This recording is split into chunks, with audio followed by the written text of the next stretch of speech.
the award-winning Beyond Vaudeville program with your host Frank Hope and your co-host David Green. Special guest star Brother Theodore and Joseph Erdelyi Jr., Uncle Sam, and Leslie Holcomb, and lots more.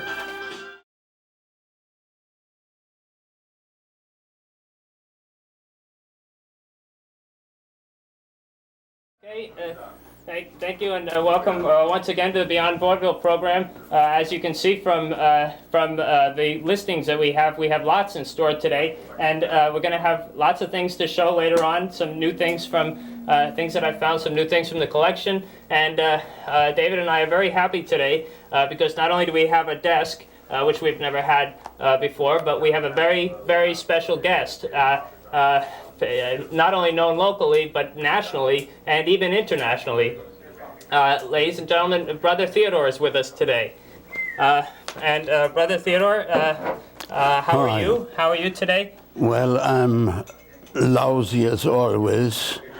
I am really sick and tired of counting the billions of brain cells that I lose every day.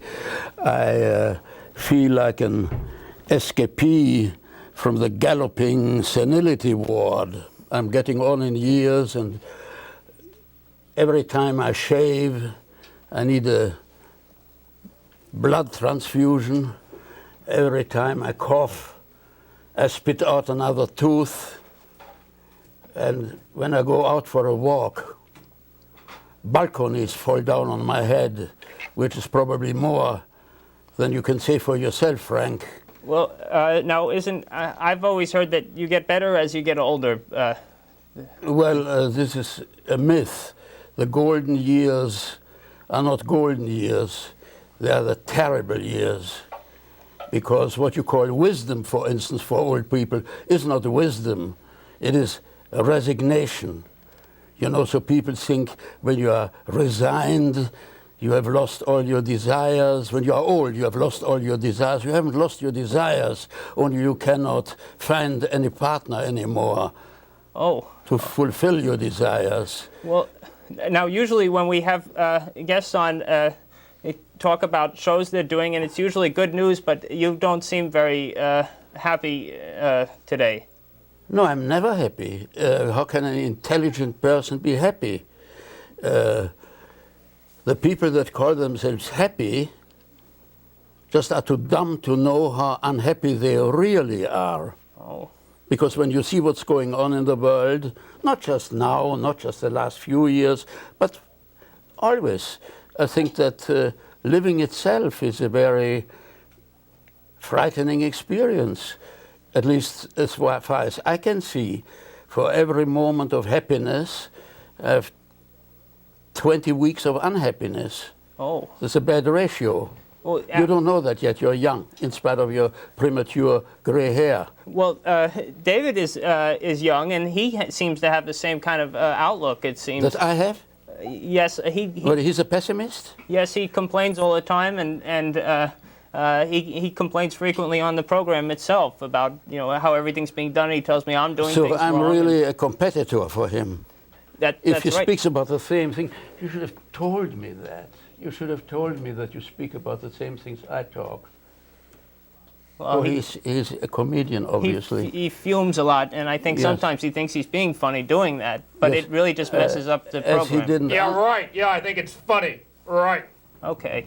Now I know what he's doing, and now I'm forewarned. Yeah, that's right. Now you've been doing a show for 8 years. You've been doing this in this theater. At that particular theater. And this is down at 13th Street, and it's at the 13th Street Theater. It is called the 13th Street Theater, and I will resume my performances there beginning October of this year. Early October, and is that usually when you start? Yeah, because just like this place, the 13th Street Theater is not air-conditioned. Right. And I die there. I'm very, very allergic to heat. And when it is 60 degrees on the street, it's 950 degrees in the theater. And so I wait till winter comes, and when everybody freezes, then I start performing. Now, I went to Broadway one time and saw the chorus line. Is this anything like that, or is it different? Yeah, I replace about 24 chorus girls. Oh. Yes, yes. And you do it all yourself? Oh, I do it all by myself, bra and everything. Oh. Yes, I'm really a sex pot on stage. I also hear in the theater that Cats is very good. The Cats play. What is very good? The Cats play with the Cats. Yeah, I'm not here to promote the Cats in the least. You apparently are, but I won't. Okay. I prefer dogs. Okay. Oh.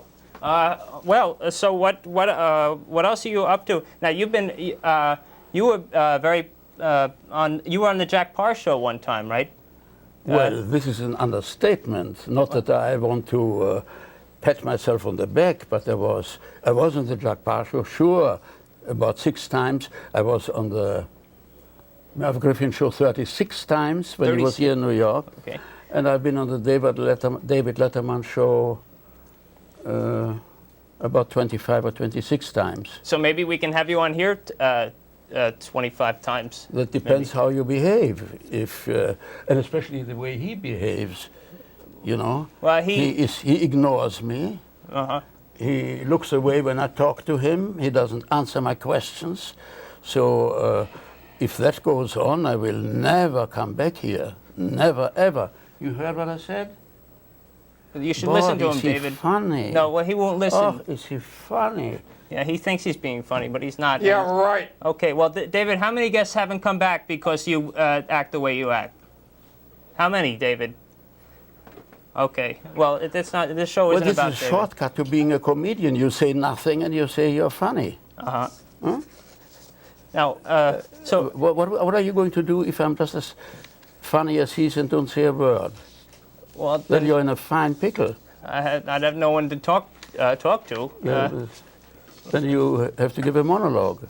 But you're never at a loss for words. Oh, yes, certainly. Certainly, Madam. It depends on my mood. You should know that as a performer yourself.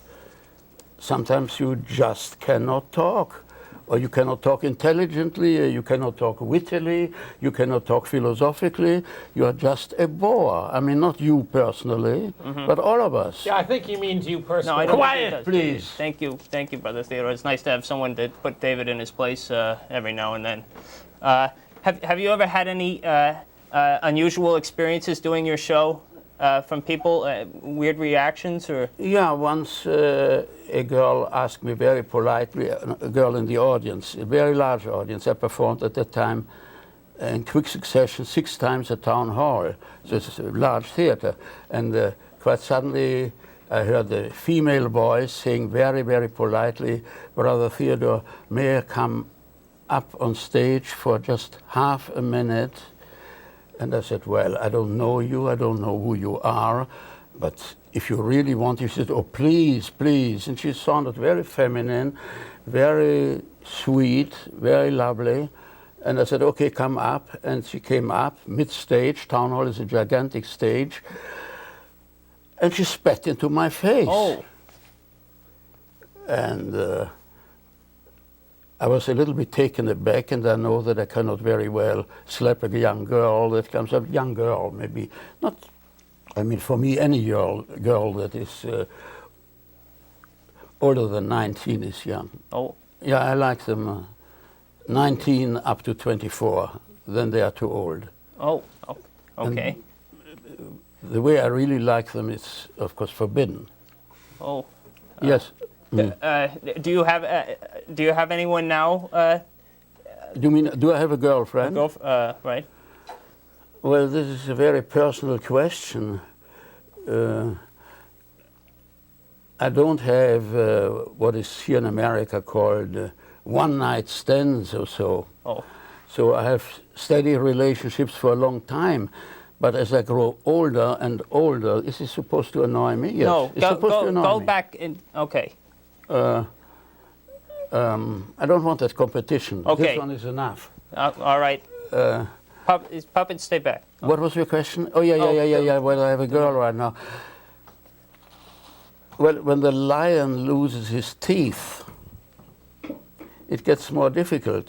I still have a great appetite for intelligent, sensitive, young, brilliant, feminine creatures, but they have not the interest for me, because even if I could, for an evening or a week or a month, keep their attention, right, they would eventually run off with a guy like you. Oh, I don't. Yeah.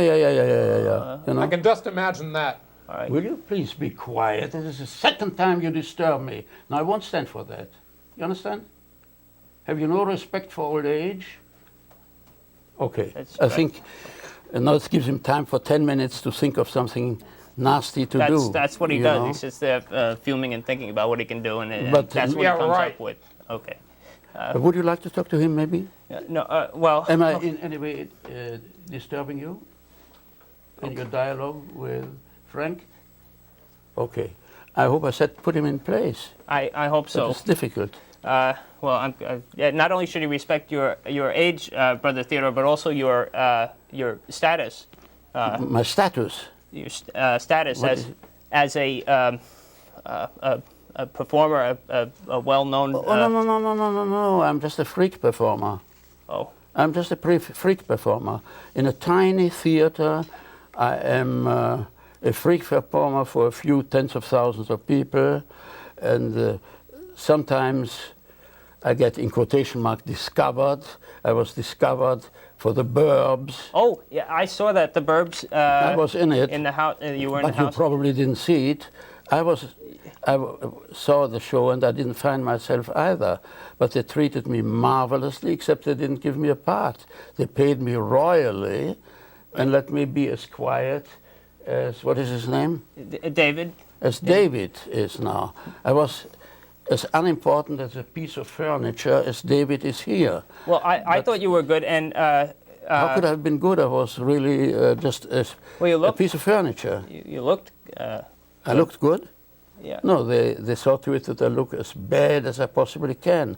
They gave me the dirtiest rags to wear and told me I have to look tubercular, or as if I had AIDS, you know. Okay. What was Henry Gibson like? Henry Gibson was one of the nicest guys on the set. He was in the movie. Also, that kid looked like he had tuberculosis with the red hair, that ugly kid. Yeah, who played the kind of German, it's very Teutonic. Right. Yes. To him also a certain injustice was done. He could have been far better than he had a chance. There were certain people they didn't give a chance. Okay. I don't know why. Well, I don't put an accusing finger at anybody, but they spent enormous money on me. You know, I mean it. I didn't get the enormous money. I got part of the enormous money. But then they didn't use me. And I was there 8.5 weeks. They paid for a very, very good hotel room for me. As if I were a big star, back and forth, with chauffeur-driven, air-conditioned limousine. And then they didn't use me at all. Well, maybe there'll be more movies you could do. And you could... No, I don't think for this type of movie. It was a typical horror comedy, and I don't think that I'm good for horror comedy. I might be good sometimes for comedy, or especially for horror. Horror movies? But not a horror that is the graveyard horror, rats coming out and the clock is midnight, and so this I don't consider horror. This is for children. The real horror is something entirely different. This is more a cosmic horror. The fear of loneliness, the fear of dying, the fear that there is no God, that there is no afterlife, that when we are dead, we are as dead as any cockroach is.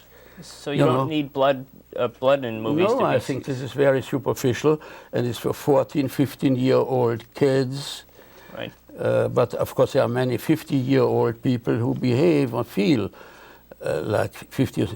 And the mechanical horror that they have lately, the machines working against machines, Right. is so odious, is so unpsychological, and pretty soon they can do without human beings. Just let the machine fight each other. Oh.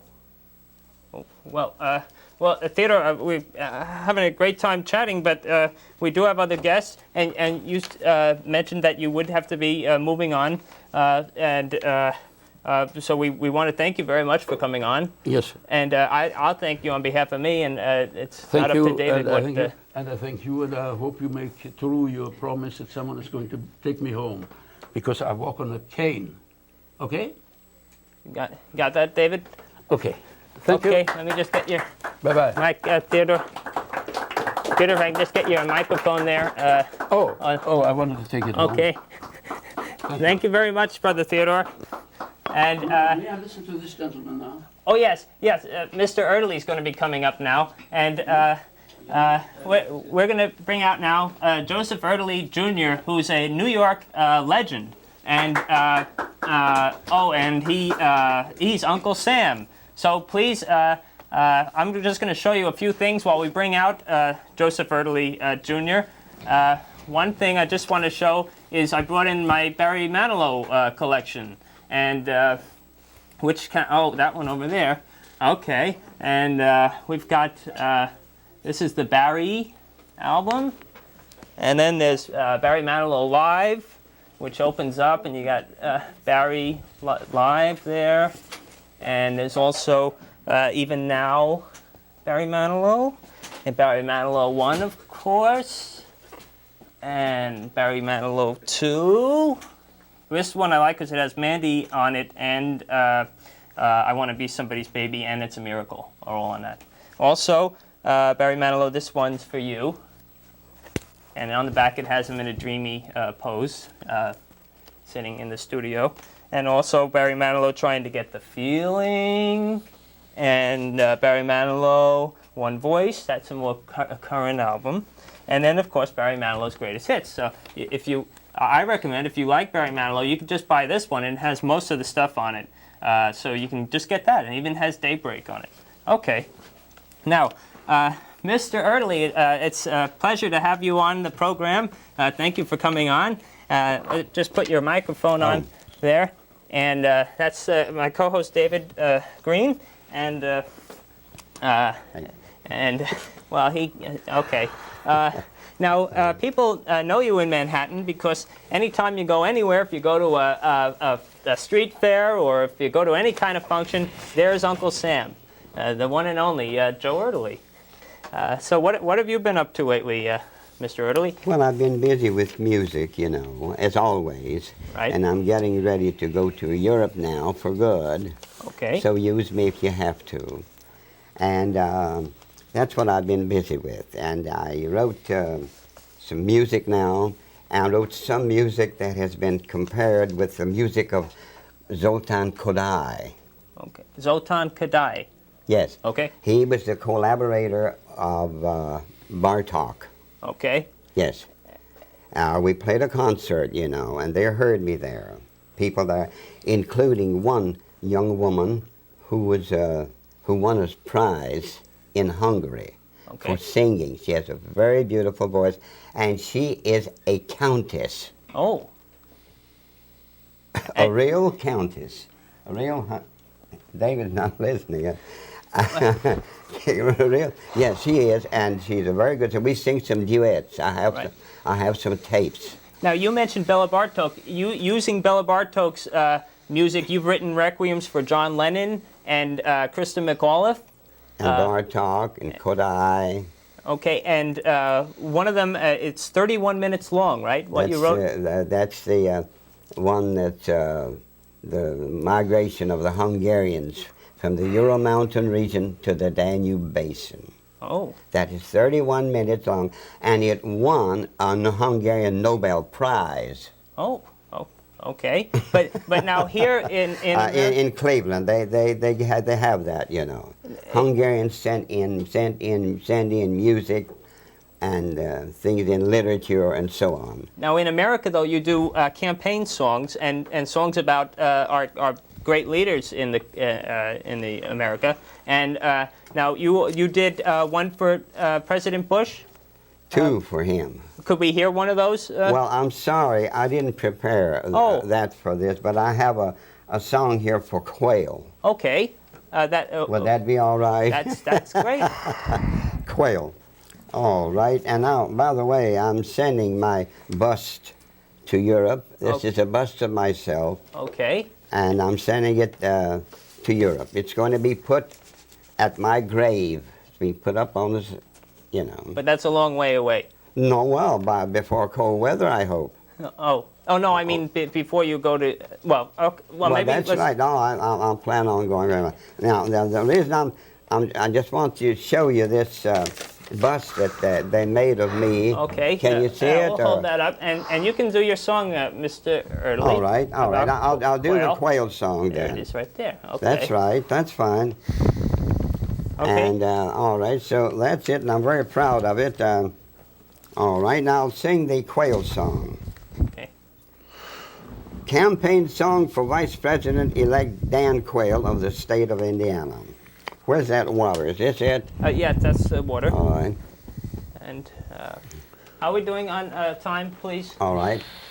Now. Okay. All right. State of Indiana.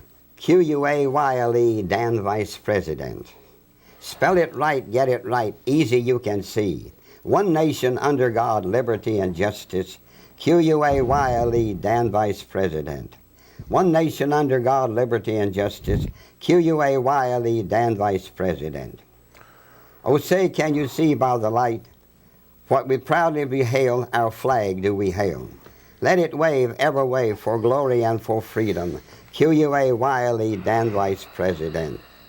Quayle, Dan Vice President. Well, just a moment. Stop. Spell it right, get it right, easy you can see. One nation under God, liberty and justice. Quayle, Dan Vice President. One nation under God, liberty and justice. Quayle, Dan Vice President. Second verse. Oh, say, can you see by the light what so proudly we hail, our flag we hail. Let it wave, ever wave, for glory and for freedom. Quayle, Dan Vice President. Let it wave, ever wave, for glory and for freedom. Quayle, Dan Vice President. And it says here, just for a little fun, right. I added this to the sheet when I passed these out. It says here, which is the best way to eat quail? What way? Was asked in a cooking class.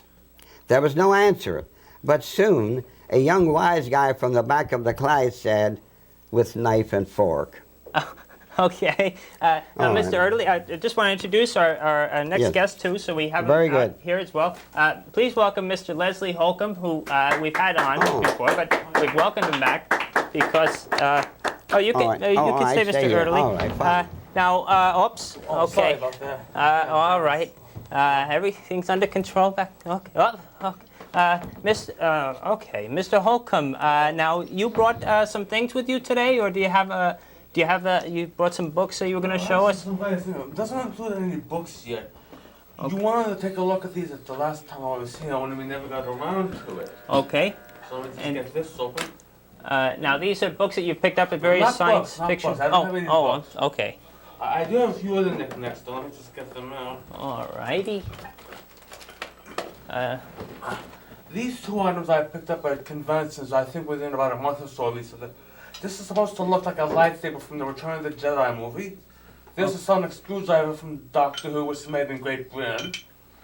And it looks like a candle holder, that first one. Well, it could be a candle holder if you wanted it to be, but you would have to find a way of popping it up without it ending up all over the floor or anything. Okay. We also have a few patches from some of the Star Trek films.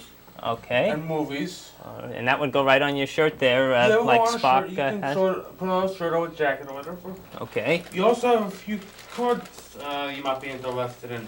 Alrighty. Now, these are Taylor cards, as I understand them.